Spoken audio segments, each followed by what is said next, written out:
Hey y'all, it's Melissa again, and this time this is my video response to Renee's email. It's basically an email that she sent me with a lot of questions about lap band surgery. Her screen name is azazgirl777, and she's a real sweetheart, and she messaged me, and she just had some questions about the procedure. Let's see. Basically, she's considering the lap band surgery, so she had some questions. And anyone who's had gastric, of course, more than welcome to comment and let her know anything as far as, you know some of the questions or some of the answers to these questions she may have. Maybe you can give her the other half of it.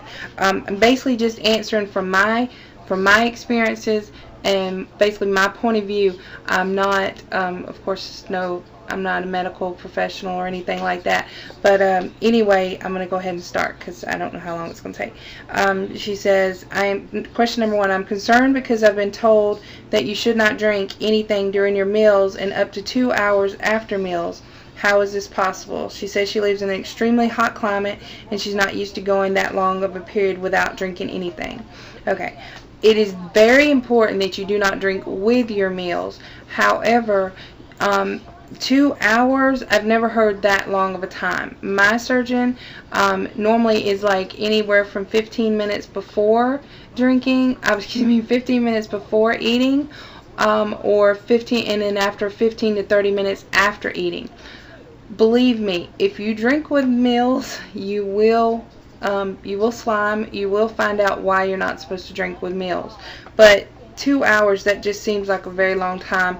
And once you get the surgery, as far as the drinking, you're not going to be able to gulp. You're going to have to sip, at least for a little bit. And then even after that, because I still forget sometimes when I have the restriction, and then I gulp, and then it just kind of stops right there, and then you'll feel it. Let's see.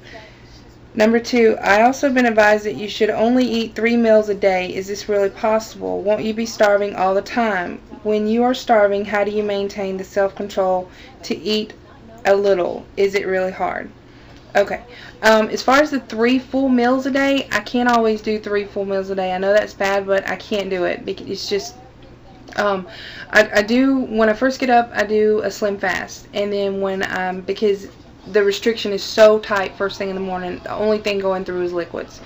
As far as in the mid-morning, I do like a bowl of grits, and I'm just a small bowl of grits, usually anywhere from, I would say, maybe like a half a cup, just a serving, a little packet of the grits, a serving, and then I put a piece of cheese on there for the protein.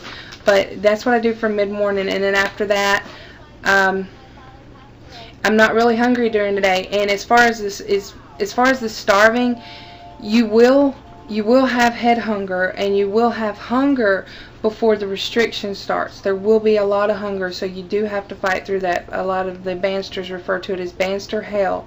You have no restriction, and you're hungry, but you don't want to eat as much because you don't want to gain before you get that restriction. But once you start getting the restriction, I don't know how to explain it. You're full. When you eat a half a cup to a cup, sometimes a cup, it basically just depends on what you're eating. Half a cup to a cup, you're full. If the restriction's good, you're full. And sometimes, like right now, I can't do, like the other day, my husband got Taco Bell. I asked for a taco, 1 taco, and they messed up and they gave me soft tacos. Well, I had to gut the thing because I couldn't eat the tortilla. So if the restriction's there, bread's not getting through too much, tortilla is definitely not getting through. Pizza crust, I gave that up a long time ago because that hurts. It hurts bad. When you're stuck, it hurts. And let's see. So as far as the self-control to only eat a little, it's not that hard, because once you're the upper part of your stomach is full, you're not hungry, and it's like a filter, or like a funnel. It just kind of slowly goes through, so you're not hungry. Believe me, you're not hungry. Let's see. How big are your scars? Are they really noticeable? For instance, if you were to wear a bikini or something like that, are you pleased with how you look even with the scars? Well, yeah. The belly's getting smaller, so that's always a bonus. As far as my scars, I'm not going to show you because I'm a shy person. The largest scar is the port, where the port is itself. I think it's maybe 1 inch to 1.5 inches long, and they're really going away. My husband even noticed it the other day. He said, and even my daughter today, she noticed. She's like, your scars are getting really small. They're, you know, so they will go away after a while. But they're not big. You know, like I said, the largest one is the port, and that's like 1 inch to 1.5 inches long. And then you have one on the side, and it's just like it looks like a dot to me.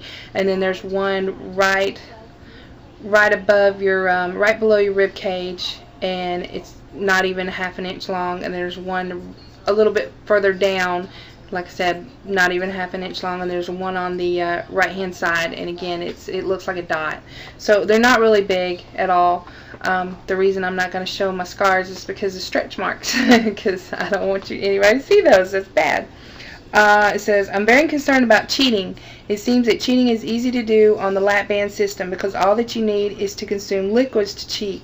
For instance, ice cream or milkshakes. If you have a natural sweet tooth, will it be hard not to cheat? If you're starving, are you tempted to drink your calories? How do you prevent yourself from doing this? That's a very good question. About the cheating, yeah, you can definitely drink milkshakes. You can definitely, you know, eat ice cream. The only thing I can tell you this is, I mean, I'm not gonna lie, I've had some ice cream, and I've had some, you know, milkshakes. They're just really too thick. I can't. Once they start going down, I don't know. It fills it up really quick, and I can't do milkshakes. It's a restriction. As far as ice cream, yeah, I can do it, but a 1/2 cup of ice cream is it. I mean, I'm not sitting there eating, you know, a whole cup or a whole 3 cups, or, you know, just sitting there just eating ice cream. I don't do it. And the weird thing is too, your taste buds change after surgery. You start to like vegetables. You start to like meats, cheeses. I mean, cheese is my weakness right now. I can eat cheese, but, you know, sweets, they don't bother me as much because I don't have a sweet tooth. But I did have a sweet tooth before, obviously. You know, that's how you get in trouble, eating the wrong stuff. But as far as the cheating, yeah, you could definitely cheat. But as far as me personally, like I said, I do have ice cream. I'm sorry, I've had some cake. It was good, but I can stop. There's small portions. So you know, even if you do opt to have something. Now, as far as like icing on cake and things like that, it's way too sweet. Can't deal with it. But